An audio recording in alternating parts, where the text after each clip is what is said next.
Hi,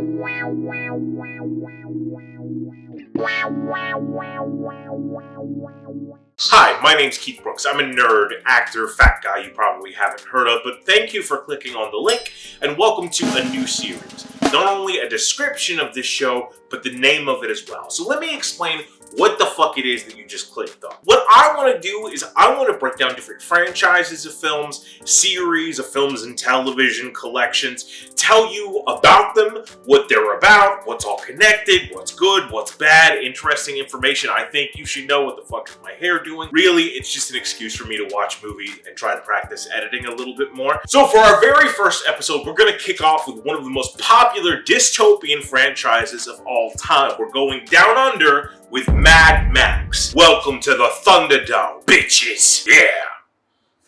I'm sorry.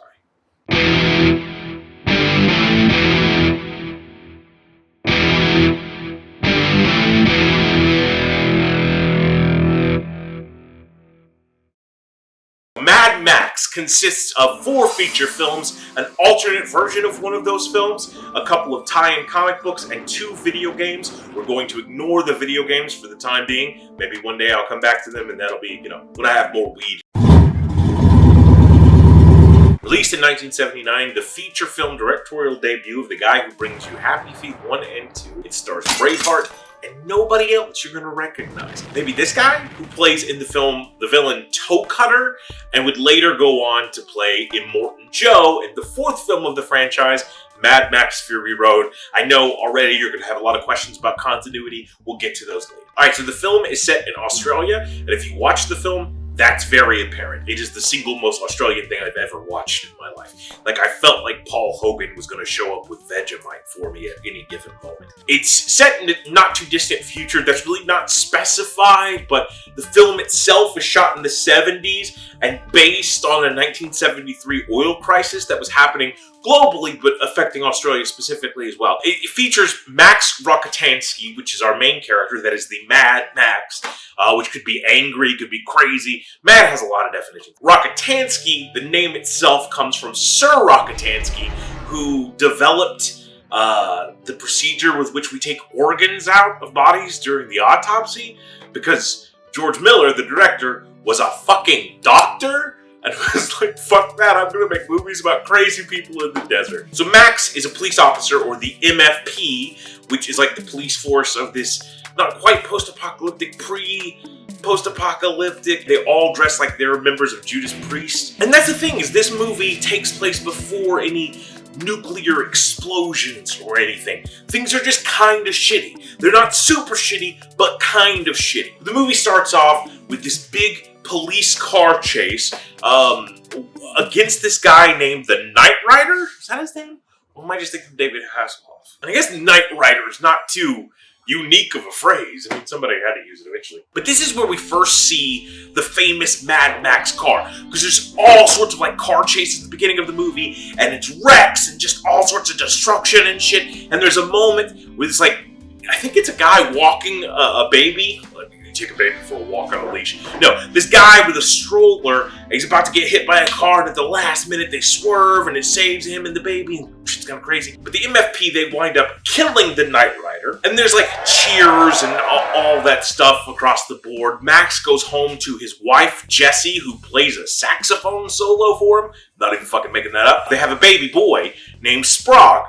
It's not actually, the name's not Sprague. Sprague's Australian lingo for baby boy, I guess. Meanwhile, some of Max's buddies, especially a motorcyclist named Goose, who's like a motorcycle cop that's his best friend, they call him back in, and the local mechanic for the police officers have sort of souped up the Knight Rider car, and they're going to give it to him as a reward for helping to stop the Knight Rider. They're going to give that to Max. This biker gang descends upon another local town, wiping out people, beating the shit out of them, raping their women, all sorts of terrible things. They're the bad guys of the movie, if you couldn't tell. Max and Goose go in to solve the crime.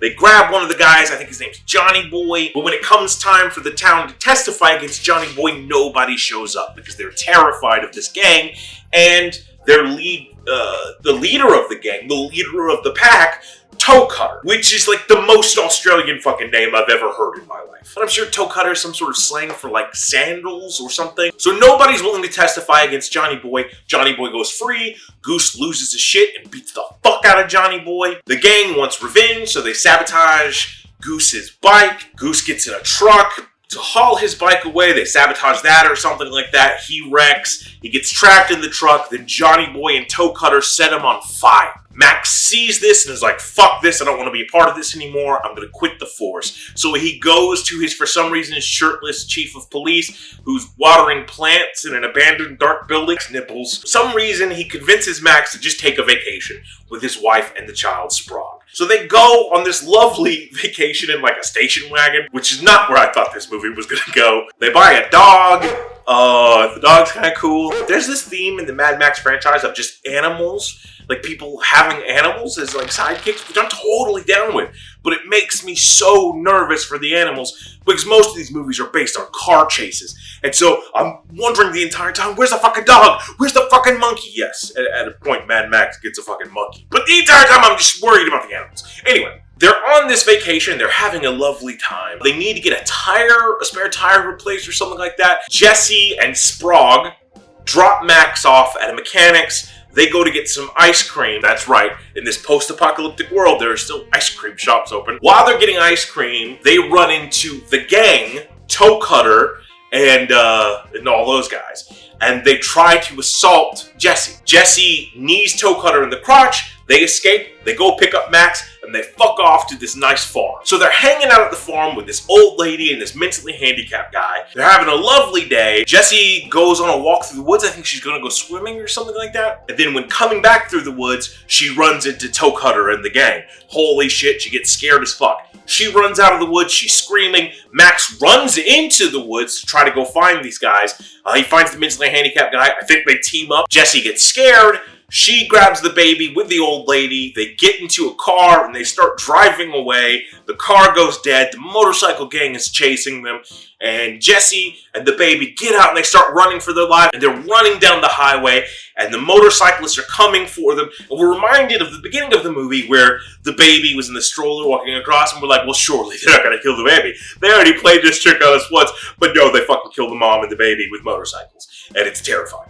It's really brutal. Max then stumbles upon this, sees his dead wife and his dead child, freaks the fuck out, goes back to the police headquarters, steals the Knight Rider car, and goes on a plan for revenge. And then he just starts fucking killing everybody. He kills every member of the gang. Toe Cutter is the second to last to die, and he runs him into a semi-truck, and there's a scene where Toe Cutter's eyes go all Looney Tunes-ified, which is pretty fucking dope. And then he kills Johnny Boy by handcuffing Johnny Boy to a flaming truck, lighting the gasoline, and handing Johnny Boy a saw, saying, you have your choice now, decide, and then walks away. I don't know if that's what he says. And then as Max is driving away, an explosion happens, roll credits. That's the first Mad Max. When the film was initially released, it got really terrible reviews. It was banned in New Zealand and in Sweden because it was so violent, and one critic said that it had all the emotional uplift of Mein Kampf. But it actually became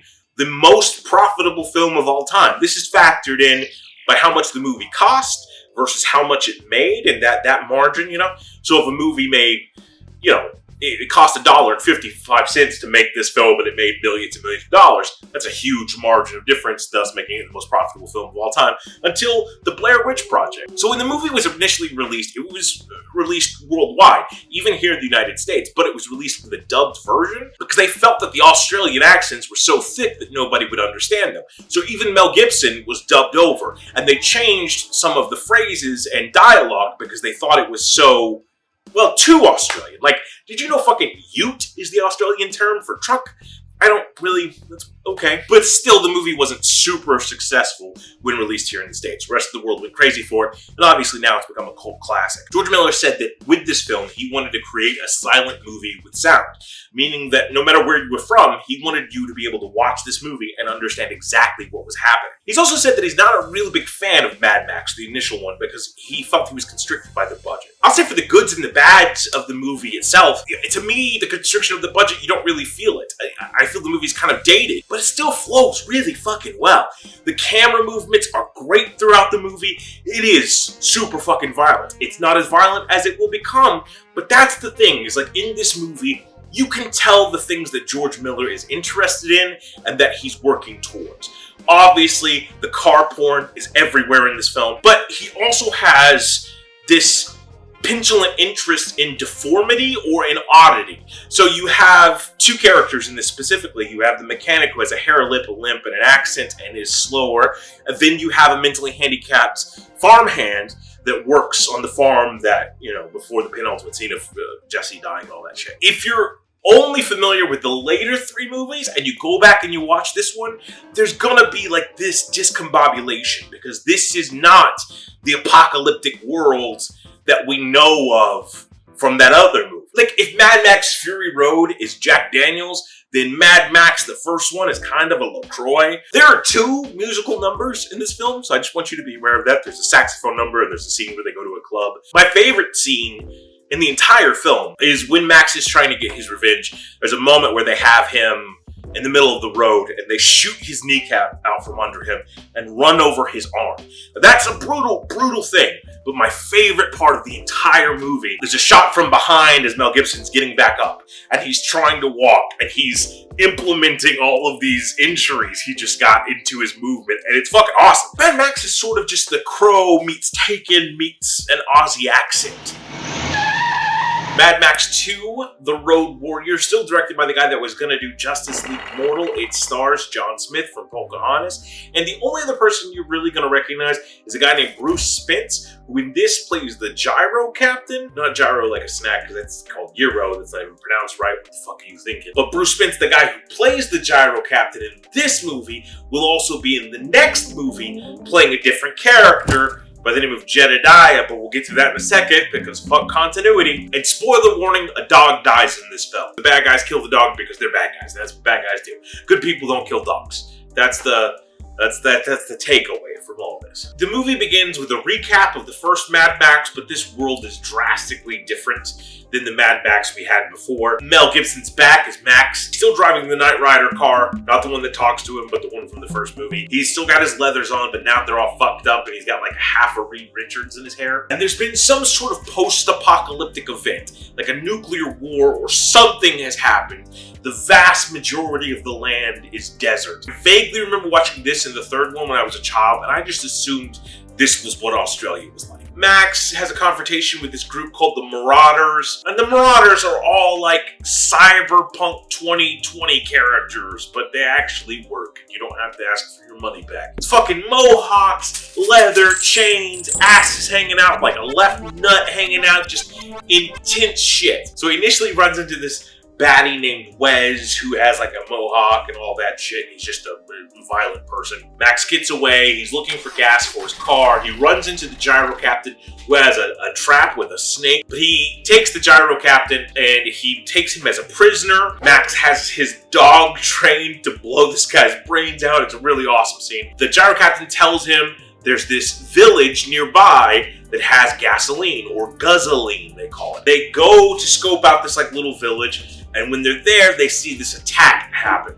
And the attack is orchestrated by Wes and the Marauders gang that we met earlier. It's this violent rape and murder of a woman and a near murder of the man. Max comes in at the last minute, grabs the dude, makes a deal with the dude. I'll take you back home if you get me gasoline. The guy's like, yeah, okay, that's great. So Max takes him to the village compound thing, but then the guy dies immediately. And so they're not going to honor the deal with Max, and they basically take him as a prisoner. And there's this Pharaoh kid that has like a glorious mullet thing. There's a loud noise outside. Max is in handcuffs on the inside, and the Marauders have come, and it turns out Wes is not the leader of the Marauders. It's a guy named Humongous. And Humongous has like a fucking spaghetti strainer hockey mask for a helmet, and just his dick hanging out pretty much, and his nipples just getting chafed by the desert sun. And he's massive. And he's got like all Jason Voorhees scarring sort of stuff going on underneath the mask, but we never get a really good glimpse of it. But he's very eloquent. And he speaks and tells them, I'm going to give you a certain amount of time, and if you don't give me all the gasoline, I'm going to kill every fucking one of you. Pharaoh Kid gets out and has a badass boomerang because Australia, he takes out Wes's lover. Wes is gay in this story, which is fucking awesome. Yeah, fucking right on, man. That's cool. Love is love is love. Unfortunately, your boyfriend just died. My favorite parts of the movie, he chops off Homeboy's fingers. Like, Feral Kid goes to throw the boomerang, and Homeboy goes to grab it, and hand just slices through. It's awesome. And then everybody else on the bad guy's side starts laughing at him. Feral Boy takes the boomerang, goes back in. Inside, they're like, what the fuck are we gonna do? We have to leave, but we can't leave all this gasoline. So Max says, still handcuffed, hey, if you wanna get out of here alive, talk to me. So Max had seen, during one of these prior attacks, this big fucking freighter that was abandoned.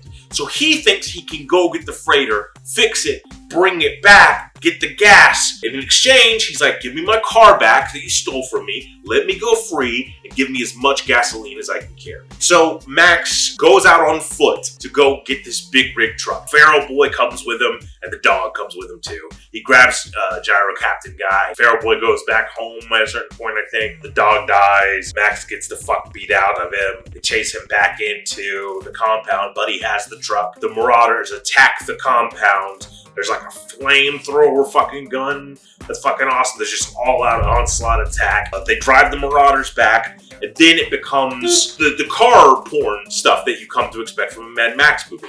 And maybe this is sort of what defines it. The first one sort of like a revenge chase down, but this is a convoy of vehicles, and they're all chasing each other. They're mainly chasing Max because he has the oil rigger full of gasoline. And all of the other people from the compound are going this other way. Max is going this way, and he's leading them to it. Blah, blah, blah, blah. They wreck, and then you find out Max doesn't have the gas. They put a hole in the back of his truck, and it's just sand. And you see the actual people from the compound are fucking going off to their new home. And all this has been narrated by the Feral Boy, all grown up. Because he's an eloquent narrator, so I want to see how that process happened. But at the same time, fucking Humongous is basically Shakespearean, so there must be a really good education system somewhere in the wasteland. Now, George Miller said that this film was influenced highly by Akira Kurosawa, Carl Jung, and Joseph Campbell. He wrote The Thousand Faces. I also feel that there's a lot of Western imagery. Granted, I think it's hard to shoot a movie in the desert and not have that Western vibe. Now, because the original Mad Max had been dubbed in the United States, when the film came to America, the studio didn't think that Mad Max 2 would be popular because most people wouldn't know what the fuck Mad Max 1 was. The vast majority of the world saw something called Mad Max 2, and America got The Road Warrior. And then in recent years, there's been a sort of hybrid to call it Mad Max 2, The Road Warrior. And there's actually a Mad Max 2 museum in Silverton, New South Wales, Australia, which sounds like I listed 19 different places, but that's just... You see, again, so many things that George Miller will be working on throughout the next couple of films. From the high-speed car chases to people standing on the front of the car to the look of all the characters being this more leather-clad, more extreme hair, more extreme outsider punk rave sort of look. I also think this film introduces something that's very important for the sake of the franchise, which is the hero through someone else's eyes. You have sort of these benchmark moments that you can undoubtedly say Max experienced, whether it's the Tom Hardy Max, the Mel Gibson Max, or the Mel Gibson Max from 2 or 3. But it's almost like when you tell a tall tale, that was really hard to say, attributes get exaggerated, characters grow and develop, and certain people will remember things slightly different. And that feels like what's happening in the Mad Max world, is the story of Max is being told by those whose lives he touched. So everyone gets him a little bit differently. Mad Max Beyond Thunderdome, released in 1985, the same year that all good things come out, directed by the guy who directed Witches of Eastwick and George Ogilvy. George Ogilvy directed other things, but you don't know what they are. Starring Riggs from Lethal Weapon, Angela Bassett Prime, this guy from the classic film Freaks and from the album cover of Tom Waits' Swordfish Trombones, and the Gyro Captain from the last movie, but it's a different character. So the film takes place a few years undefined after Mad Max 2, The Road Warrior, and we can tell that because Max's hair is longer and he has the double Reed Richards going on. At the beginning of the film, his interceptor gets stolen by Jedediah, the guy who looks like the gyro captain, though he also has an airplane for some reason. And Jedediah has a vehicle being pulled by camels, because what the fuck's going on in this world, no one knows. Max pursues the camel guy in an effort to get his vehicle back, and that leads him to a small civilization called Bartertown. To get into Bartertown, you have to trade something, because they're very on theme. I think the dude he tries to trade something with is like a Shakespearean actor of note, but I should be better at my job. So Max says to the barter guy he's looking for the guy with the camels. He has nothing to trade, but he'll kill the guy if he doesn't let Max through. A bunch of people attack Max. Max beats the shit out of them. The guy's like, I have somebody you need to meet. You need to meet Anti-Entity, which is Tina Turner, who also sings a song at the beginning of the movie and also sings a song at the end of the movie. So he meets Tina Turner, and Tina Turner has a saxophone-playing slave, because this fucking franchise and saxophones. Once in Anti-Entity's quarters, more people attack Max, and he beats the shit out of all of them as well. He just likes to beat the shit out of people. Anti-Entity tries to strike a deal with Max. I'll give you whatever you want, but I need you to go kill this motherfucker. The motherfucker she needs him to kill is Master Blaster, who is one of my two favorite characters in this entire series. The other one shows up in this film as well. The way this society works, Bartertown's on top, and you have another civilization underneath that's run by Master Blaster. And they harvest pig shit to get the methane gas to run everything off of, and Master Blaster is in charge of that. Master Blaster is two people. It's one giant dude with, like, again, S&M sort of porn gear on, and then the other dude is a little person on his back. But in this town, in this sort of civilization, it's like Anti-Entity and Master Blaster are constantly competing for dominance. So she tells Max to go down there, blah, blah, blah, blah, beat the hell out of him. But in order to do that, you have to get him into Thunderdome. If you challenge someone, they have to fight you in Thunderdome in a fight to the death. That's basically skipping over a steps. That's what's happening. Max does go undercover briefly into this shit world where he meets a guy named Pig Killer, because the names are just great. And I wonder, was he called Pig Killer before this? And that was just nice happenstance, like he was living up to his destiny? Or was he like Timothy? Master Blaster has his car, and Max has to disable this bomb device he has on the car, whatever. A couple nights later, he sees Master Blaster parading through Bartertown in his car. Max steps in front of it and is like, I want my car back. In order to get my car back, we go into the Thunderdome. What Thunderdome is, it's like a motorcycle riding cage, right? But you're tied to bungee ropes, and there's like weapons hidden all over the ceiling, so you can like bounce around and kill people. Earlier, when Max was disabling the alarm, he saw that Blaster was affected by high-pitched frequencies, so he gets like a whistle and brings the whistle with him into the fight. He drops it like 19 times. But eventually, after they get through beating the shit out of each other, he blows the whistle, only to have Blaster fall down on the ground. His helmet comes off. Max goes to kill him, and then realizes he's a mentally handicapped man-child, right? So Max won't go through with it. And so he tells Anti-Entity that, no, I'm not going to do this. This wasn't part of the deal. And then Master overhears this and goes, part of the deal? Excuse me? What the fuck? You had a deal to take me out of power? Oh, it's fucking on. They take Master into like captivity, and they take Max and they take him into the desert, and they put him on a horse backwards, tied up with like a mascot helmet on, and they send him off in the desert to die. I forgot about my other favorite character that's in this, and it's like this weird deformed MC. They call him Dr. Dealgood, and he has like shoulder pads like Hillary Clinton's old school suits, you know what I mean? So, and he's just very theatrical. So Max is off in the desert on a horse with no name, and then the horse dies, and Max escapes, and he's wandering through the desert, and we think Max dies. Then all of a sudden, a small girl named Savannah finds him and starts dragging him back to her people. And when she gets there, we figure out that all of her people are fucking kids. And they live in this sort of like lush paradise water, Bangarang Hook style civilization where it's all children. And they take Max and they cut his hair. He wakes up in the middle of it, falls out of a building, lands in some water, is freaking out because there's all these children around. And that's just gotta be terrifying way to wake up. And so the children start telling this story about what happened on planet Earth, which is where they are. before or during the apocalypse. They were flying on an airplane to go to Tomorrowland. Plane got fucked up and crashed here. G.L. Walker, who was the captain, and all the adults sort of fucking abandoned them and left these kids alone by themselves, promising they'll come back one day to take them to Tomorrowland. And so they think that Max is Captain G.L. Walker, that they've done a good job remembering the story. Now, it's not clear, to me at least, whether these are the kids that were abandoned or if there was another generation here of children that were abandoned. Max tries to tell them what the Tomorrowland is, and it seems like if they were all the same children that got abandoned, some of them would remember, just because of age differences, you know what I mean? But maybe they were kids that had sex with each other to have more kids. I don't fucking know. Either way, how long has this apocalypse been fucking going on? Because Max looks great for his age. So these kids are begging Max to take them to Tomorrowland. Max says there's nothing fucking there.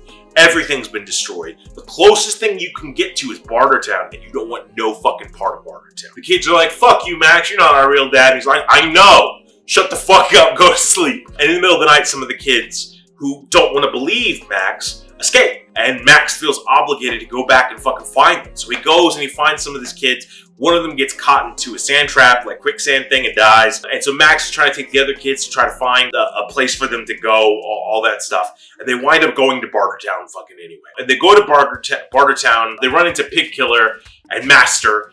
Blaster's dead, was killed by anti-entity or something like that. And they wind up stealing a fucking train to get the fuck out of there. And they bring Master with them.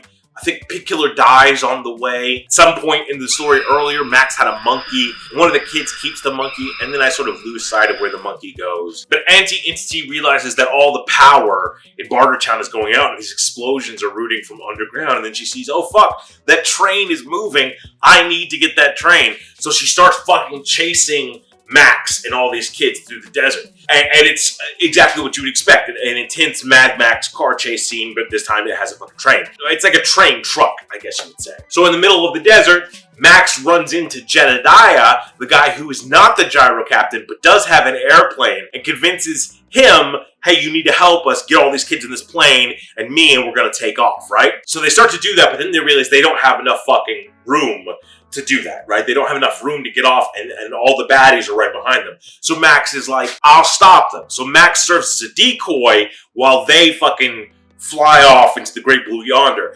Max wrecks his shit. You think he's gonna die. All the baddies surround him. And Tina Turner basically says, like, well played. But it's more like, we're two of a kind, Max. And then leaves. And Max is like, the fuck? What the fuck just happened? The kids and Jedediah have escaped, but they're flying past Tomorrowland, which are the cities, Sydney, and they can see that everything's sort of destroyed. And then we realize that this entire film is being told by one of the surviving children to the next generation. This is the guy that came into our lives and helped us with everything. This is the story of Max. The first half of the movie is my favorite Mad Max movie because the camera angles, the story, the relationships, Max just being a badass, and then all of a fucking sudden it turns into Mad Max Babysits. It just definitely feels like that 80s, 90s sort of big blockbuster, we're selling this to the whole family sort of thing. A lot of people say it's the most Hollywood of the movies. Yep. But I love that nostalgia feel of this time period. I know it's almost a decade before, but it still has that Jurassic Park hook, Indiana Jones and the Last Crusade sort of vibe to it, and that's pretty fun. So the reason George Miller co-directed this one was because the other half of the Mad Max creative team, Byron Kennedy, who has been a producer on the previous two films and had worked closely with George Miller throughout the entire process, unfortunately passed away during pre-production. So Miller says that he was grieving the entire time. He doesn't really remember a lot of what happened in Beyond Thunderdome. But we can still see a lot of things that would become part of the Mad Max lore in the next film taking root and being seeded in this one. For example, one of the kids is basically painted up like a war boy, like we'll see in Fury Road. So that's like fucking right there. And again, there's that focus on deformity and the outsider that we see prevalent throughout this entire movie. All these colorful, crazy characters. Tina Turner even fucking shaved her head for this role, which is cool as shit. It's also important to note just how much Thunderdome has influenced pop culture. We may not think of like Mad Max Thunderdome as being a huge deal, but the phrase Thunderdome, most people sort of know what that is. And more importantly, they know the tagline from it. 2 men enter, 1 man leaves. That's fucking Thunderdome. That's where that comes from.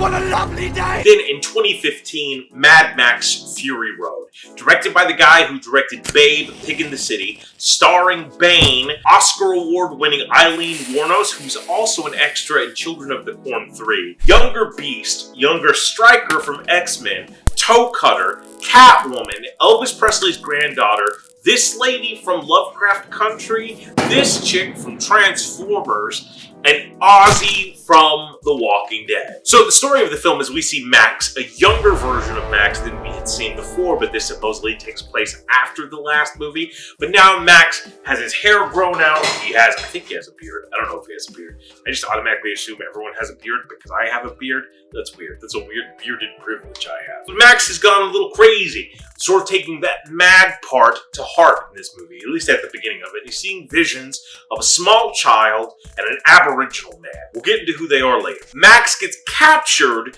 by this group of people who live at the Citadel, and he's going to be used as a blood bag. The Citadel is ruled by a guy named Immortan Joe, Toe Cutter, with like a Sub-Zero mask on. His children, which are born imperfect, and he has this army called his War Boys. Nicholas Hoult, Beast, plays one of these guys. Now, it seems like they have an iron deficiency or some sort. They don't really talk about it because it's the post-apocalyptic world, so it could be a lot of stuff like radiation poisoning or something like that. But they get amped up on spraying chrome paint into their mouths and getting blood from someone else. Meanwhile, Furiosa, who is Immortan Joe's like #1 general, is leading a trip to, I think it's called Bullet Town, which is run by somebody called the People Eater. Furiosa is actually taking Immortan Joe's stock of wives that he uses to breed and other nasty things, and she's running the fuck away with them. Everybody figures out what the fuck's going on. So now Immortan Joe orders all of the War Boys to bring Furiosa and his wives back home. So Nux, Beast's character, straps Tom Hardy to the front of his car and starts fucking driving, hauling ass,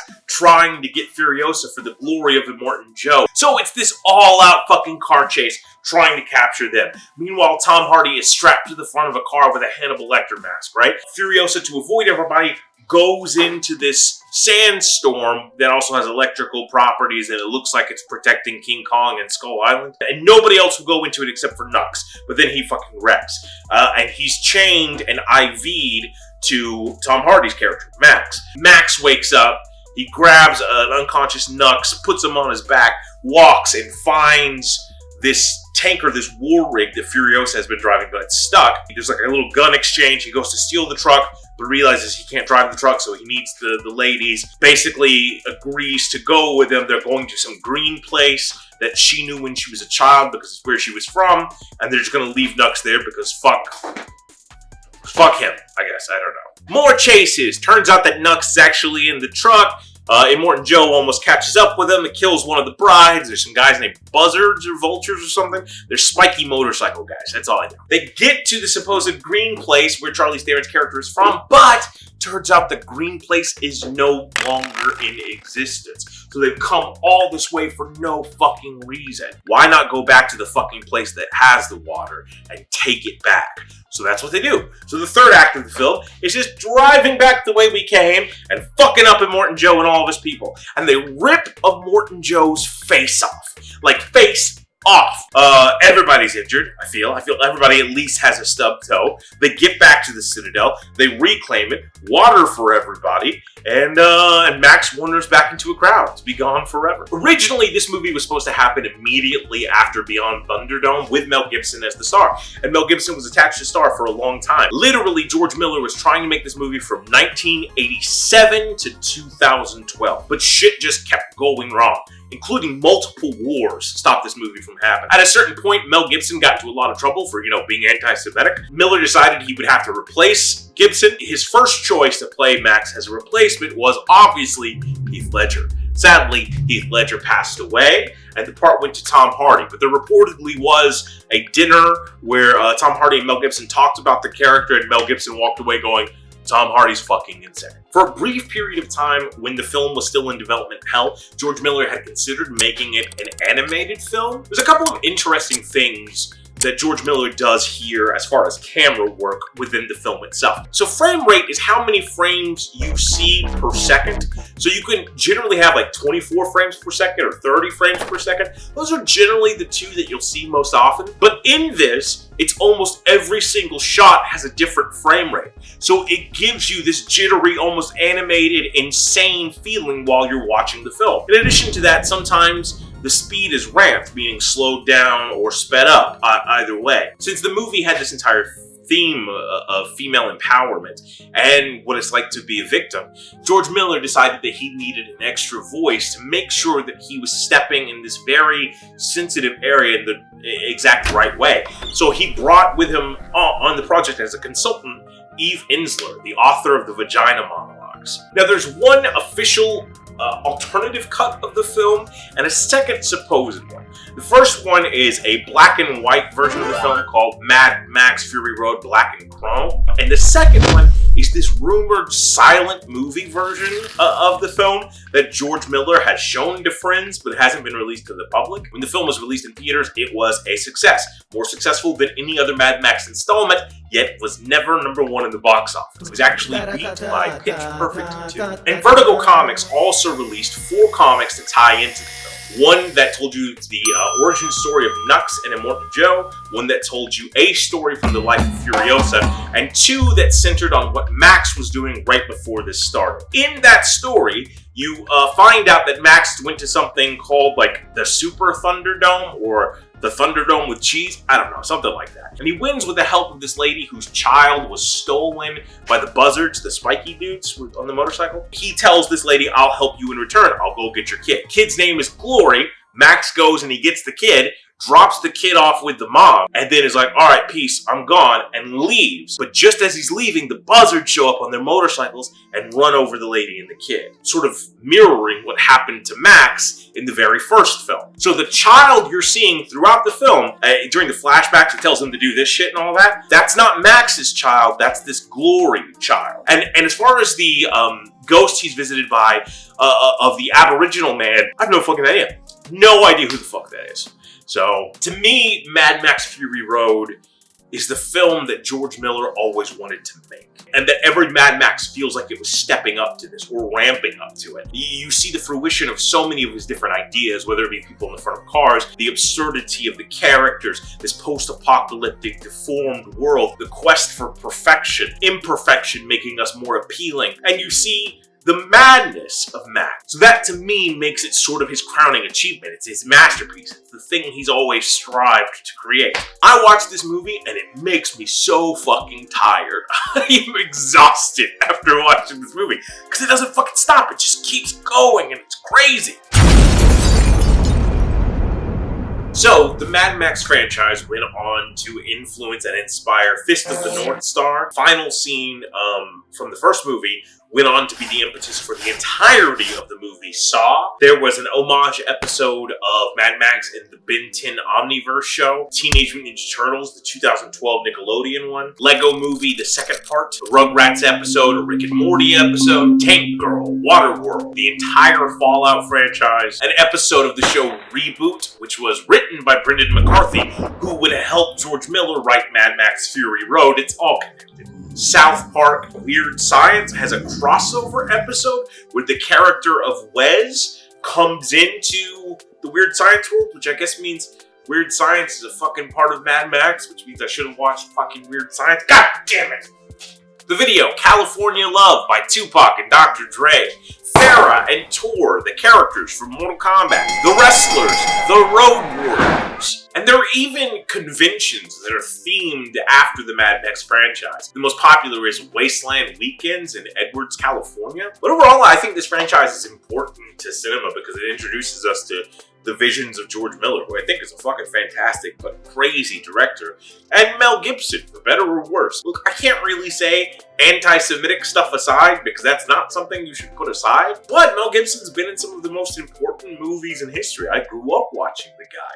So my heart has a special place for his performances. As of the recording of this video, which is March 2021, there are 2 Mad Max films coming down the pipeline. The first is something called Mad Max The Wasteland, which reportedly has already wrapped filming. It stars Tom Hardy once more, and it tells some story that probably has to to do with cars, people with deformities. And the second of those films is a prequel to Mad Max Fury Road, centered on a different character other than Max, and that character would be Furiosa. However, as opposed to Charlize Theron reprising her role, it will be Anya Taylor-Joy, who will hopefully one day also be my future wife. Or Charlize Theron. Take out of it, really. We actually don't know what Mad Max Wastelands is going to be about, but it said that George Miller, while writing Fury Road, since he spent 20 fucking years on it, had enough material to make 2 other films. So theoretically it ties into Fury Road, but I kind of hope it doesn't tie in too much. Part of me really likes the isolated quality that the Mad Max films sort of have. Each one sort of feels like its own beast, with a little, with some elements tying it together. It's interesting when you go and you buy the Mad Max, the 4-pack of the films, it doesn't say the Mad Max quadrilogy. It says Mad Max Anthology. Generally an anthology, something like The Twilight Zone, Tales from the Crypt. It's different stories that aren't really connected. And if they are connected, they're just connected by the theme or the genre. And I kind of really like that attitude about who Max is. A lot of people will say that these movies don't take place in the same continuity, or that Tom Hardy's Max is the feral kid grown up. He's not. But I would argue that it is the same Max, but we're just looking at continuity from an MCU-inspired existence. What I mean by that is there was a time when not all things had to be one continuous story. I would compare it more to something like James Bond or the Godzilla franchise. The Godzilla franchise has a loosely connected continuity, but at a certain point, they just start saying, fuck everything. This movie takes place after the first one. Fuck that one. This one takes place after the first. Fuck that one. This one takes place after the first one. And so it's a continuous series in the spirit. The James Bond movies are the same sort of way. Sure, there are Easter eggs and clues spread throughout the series, but it's not until we get to the Daniel Craig movies that we even think about having a coherent story that flows together. The biggest speed bumps to say it's the same continuity is the usage of multiple actors in multiple different roles, and the fact that Max's age changes so drastically that the apocalypse seems to be an ever-floating time period that isn't sort of locked down within the continuity of itself. But Max always has a fucked up knee. Ever since that first film, ever since he gets shot, he has a brace of some sort that we see. We see it in Road Warrior, we see it in Beyond Thunderdome, and we see it in Fury Road. Max always has the leathers, he's always a cop, he's always suffered the tragedy of losing his wife and child. Those are the consistent qualities. And it's sort of akin to the way the second and third movie dealt with Max's story being told by someone else. It's the vague brushstrokes of who this hero is. And it's very much in line with Joseph Campbell's Hero with a Thousand Faces. So I like to view it as the first one is Max's actual origin, and every movie after that is almost like a pulp hero in a post-apocalyptic world's journeys being told by someone who saw it. And in that tone, I would love for The Wastelands to be something that doesn't even connect to Fury Road. It's just Max on a different journey. It doesn't end with him going up to see Furiosa. It doesn't do any of that. It has nothing to do with Immortan Joe. A new set of wild and fucking crazy characters, a new adventure, whatever George Miller comes to fuck up with, I'm here for, because that's a creative motherfucker. Now to the part that I know you've all been waiting for. How would this man I don't know and have never heard of rate the films? I would say 4, 2, 3, 1. That's how it would go. Fury Road, because it's just a fucking monumental task of a movie, and it's so rewarding and enthralling, and I feel like it's a shot of caffeine to my taint. The Road Warrior, just because I feel it's complete, it's really George Miller's vision coming into fruition. Then Mad Max Beyond Thunderdome. Now, I want to put Mad Max Beyond Thunderdome higher, above Road Warrior, because I fucking love the beginning of this movie. I love it so much. And when it turns into Babysitter's Club, it kind of fucking loses me. And then Mad Max, which is not a bad movie by any means. It's just the other ones are really fucking pretty. So there you go. That's the Mad Max franchise. Again, 4 films, 2 video games, 4 comic books, and kind of the Weird Science television show, which I assume means the Weird Science movie, which I should have done more fucking work. Is there a franchise or series of films that you would like me to take a look at and break it down for you? Please feel free to put it. It was my dog.